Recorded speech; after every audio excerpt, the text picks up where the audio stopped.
jovens da Frelimo são os que têm maior potencial e maior responsabilidade de colocar este país a andar nos carris. Quando vê esse tipo de imagens, Venâncio Molhano, estamos aqui numa conversa, muita gente passa... Olá, tudo bem?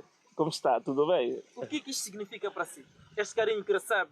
É um momento aleatório, estamos numa entrevista e as pessoas continuam lhe dando carinho, lhe dando atenção. Clemente, eu acho que uma das coisas por que isto acontece é que as pessoas, independentemente da formação, independentemente da religião, independentemente da cor da pele, independentemente da tribo, qualquer outra diferença que a gente possa encontrar que identifique as pessoas, há uma coisa que temos de comum como seres humanos. Quando alguém fala e o que diz sai do coração de uma forma espontânea, leal, verdadeira, desde a criança de 2 anos de idade até o adulto com mais de 100 anos consegue identificar. Não precisa ser profeta, não precisa ser psiquiatra, não precisa ser psicólogo, não precisa ser inteligente para perceber quando há palavras que estão a sair de uma boca que representam a mesma coisa que corre no coração da mesma pessoa. E quando as pessoas veem isso, as pessoas têm uma tendência quase que natural de se identificarem, de acarinhar, de abraçar e de dar tudo para defender essas pessoas. Esse é o grande problema que nós temos no país. Muitas das vezes, o que nós dizemos com os nossos lábios não representa aquilo que nos corre no coração. Quando é assim, tu não consegues ter empatia com as pessoas, porque até as próprias crianças sabem que há hipocrisia. E onde há hipocrisia, tu não tens amor. Onde há hipocrisia, tu não tens abraços. Onde há hipocrisia, tu não tens confiança. É por isso que há pouco tempo há um partido que fez um seminário aí e tu vais notar, alguns que lá falaram, que são os tais ditos acadêmicos, tudo o que disseram pela sua boca não é exatamente o que o seu próprio coração crê.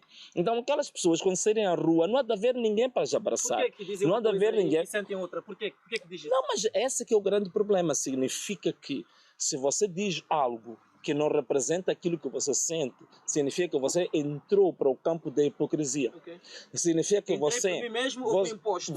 Mas sim, você pode ser imposto, mas você tem que saber se vai aceitar essa imposição ou não. Este é o meu caso. Há muita gente que critica, o Venâncio passou por vários partidos. E eu vou vos explicar agora em primeira mão porque eu passei por vários partidos. Eu passei por vários partidos exatamente por causa disso. É que os partidos, com a sua disciplina partidária, sempre quiseram me impor condições e situações das quais eu não acreditava nem comungava com elas. Então eu neguei-me a ter que tirar coisas da minha boca, das quais o meu próprio coração não acredita nelas. Então o que eu fiz? Nesse caso, o que eu preferia fazer? Preferia me desligar da instituição. É por isso que eu me desliguei da Frelimo. Foi por isso que eu me desliguei do MDM. Foi por isso que eu me desliguei da Renamo. Por quê? Porque eu, neste momento, continuo a dizer uma coisa e que toda a gente tenha que saber. Eu não sou um indivíduo de espírito partidocrata. Eu não sou um fundamentalista de partidos. Para mim, partidos são instrumentos de luta, mas não são nada dogmático. Não é uma coisa para eu morrer por um partido. Eu nunca vou morrer por um partido. Eu vou morrer pelas verdades. Eu vou morrer por princípios. Eu vou morrer por causas. Partido para mim não é assunto para morrer por um partido. Assim, morro por uma causa. A gente não sabe, mas Venâncio Molhano tem um certo respeito, uma admiração.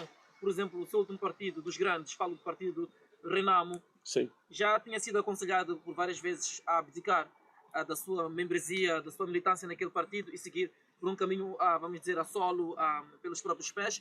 Entretanto, o Venâncio, insistidamente, e me lembro também ter tido a oportunidade de entrevistá-lo por volta de 2023, 2022, 2023, em que afirmava em viva voz que haveria de concorrer pela Renamo e que não havia uma outra alternativa.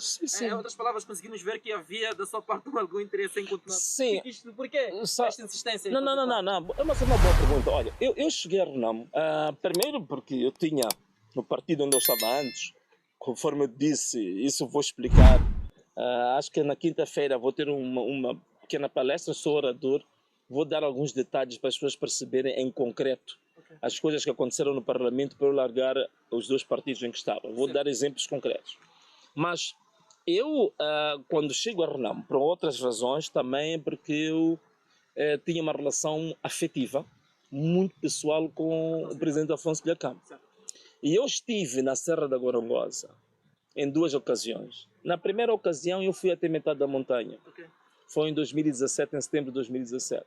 Depois fui em abril de 2018, um mês antes dele perder a vida, que ele me levou até o cume da montanha, onde ele tinha a sua casa pessoal. Certo.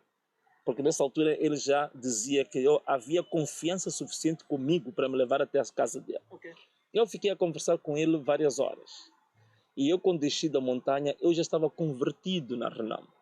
Então eu decido entrar na Renamo, para além das razões que me levaram a sair do outro partido, porque eu percebi da pessoa que foi a figura lendária mais conhecida da liderança da Renamo, as razões mais profundas da existência da Renamo.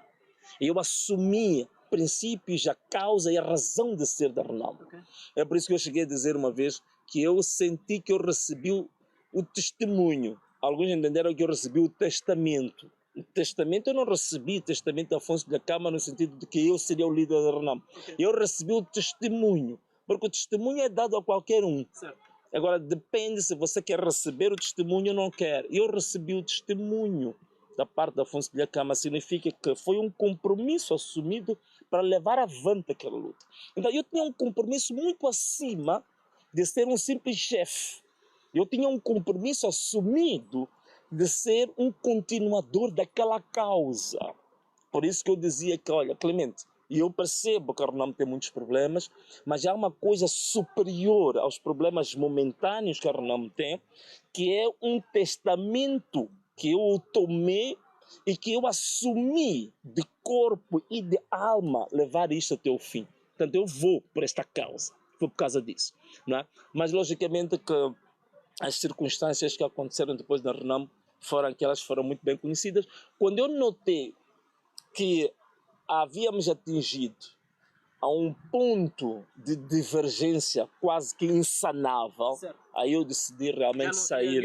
Já não havia nenhuma manobra e todas as possibilidades de sanarmos as nossas diferenças tinham sido esgotadas. E como tinham sido esgotadas, eu achava que haviam condições, até mesmo de legitimidade, para partir para um novo caminho. Tinha fé, Venâncio, que naquele momento que saiu da Renamo, seria, portanto, esta figura que agora está a ser ovacionado, por exemplo, no meio desta entrevista, muitos acenos, muitas saudações, muito amor para consigo. Esperava, naquele momento que sai da Renamo, esperava mesmo que seria gigante, ou teve algum medo, alguma incerteza do seu caminho político? Não, quer dizer, esperar...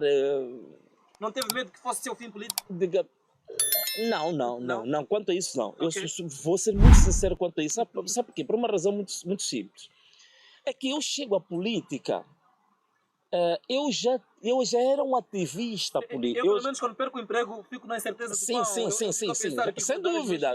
Também comigo. Mas, acontece com qualquer ser humano. Clemente, isso acontece com qualquer ser humano. Alguns podem confessar, outros não confessar.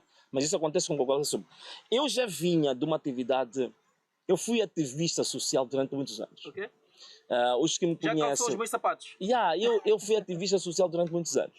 E não sou ativista social, eu fui ativista cultural também. Olha, eu antes de entrar na política, há um marco que ainda, na altura, na TVM ainda estava vivo. O Emílio Manique, um famoso radialista que faleceu, que era muito conhecido. O Emílio Manique já me chamou a mim para a TVM, né? Acho que por volta dos anos 2000, penso eu. Hoje em dia não é fácil sentar na TVM e dar uma entrevista. Sim, fui chamado porque eu fiz a maior angariação de uma organização cívica, da sociedade civil, de bens para apoiar as vítimas das cheias dos anos 2000. Ele chamou-me para eu dar uma entrevista. Muita gente deve não estar a se lembrar disso. Portanto, eu já fui do ativismo. Estes convites à TVM ainda são frequentes? Agora já, é impossível. Então, estou a falar de coisas que tem há 25 anos, eu ainda estava na minha atividade, digamos, como ativista social. Estou a dar aqui um exemplo disso. Certo. Eu já estive no ativismo cultural, portanto, eu cheguei a ser... Muita gente não sabe. Eu cheguei a ser colunista da maior revista literária do país, que é a Lua Nova, da Associação de Escritores Moçambicanos. Eu escrevia lá, eu tinha uma coluna para mim. Eu já fui ativista político também, não é? E fui comentador de televisão durante muito tempo. Então, eu já vinha com uma atividade social, política, cultural muito ativa. Então, quando eu entro para a política e tenho esse tipo de sabores, eu não fico com medo, porque eu sei que o que mais importa é você ter dentro de si um espírito inconformado com a realidade. É você ter um espírito ativista. É por isso que eu digo, eu sou um ativista emprestado à política. Okay. Então, quem é ativista, não interessa se hoje você é candidato a deputado ou candidato à presidência da República, ou se amanhã te afastam de tudo isso. Você nunca vai parar a sua atividade. Então, há pessoas que o dia que não está na lista como deputado, não entra na Assembleia da República, durante os 5 anos desaparece da praça. E eu não sou assim. Eu posso ficar fora da Assembleia da República, toda a gente vai ver que eu vou estar muito ativo politicamente, socialmente, culturalmente. Portanto, eu não tenho medo. Digitalmente, Venâncio Mondlane saiu de 300 mil seguidores hoje para 1 milhão e 600 mil. 1 milhão e 600 mil. Esta magia. Não, mesmo, não, são daquelas coisas que eu acho que... Eu tinha o dobro de seguidores de Venâncio. Sim, tu tinhas. O Venâncio já... Eu lembro, sim. Tu chegaste a ter o dobro dos seguidores que eu tinha. Mas olha, mas isto tudo aconteceu por quê? Porque isso aconteceu por alguns momentos especiais que vão acontecer na vida. Quando as pessoas sentem que tu, em alguns momentos, uma das coisas que dá o grande boost nas redes sociais, o que é? São momentos críticos em que o país passa e a forma como tu te posicionas. Okay. Por exemplo, eu sei que um dos boosts grandes que eu tive, que em 2 dias eu aumentei 40 mil seguidores no Facebook, foi no dia 18 de março de 2023. Okay. Foi no dia daquelas manifestações que aconteceram em homenagem ao Azagaia.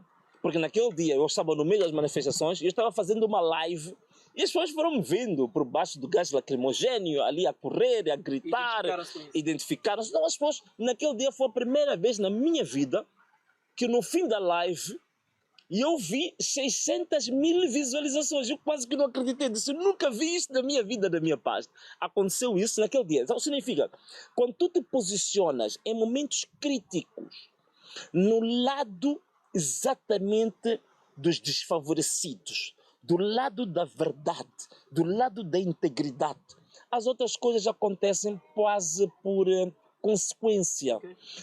Temos aquele caso, por exemplo, quando aconteceram as cheias na cidade de Maputo, quando eu fui a socorrer. Olha, quando eu fui a Machaquena, não ia lá para gingar a fazer lives.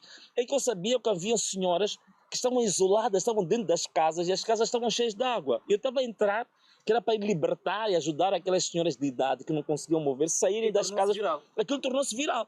Então, quando o teu objetivo é nobre e é um objetivo para além do teu interesse pessoal e da tua família, essas coisas de ganhar seguidores, de ganhar engajamento, acontecem de uma forma brutal, né?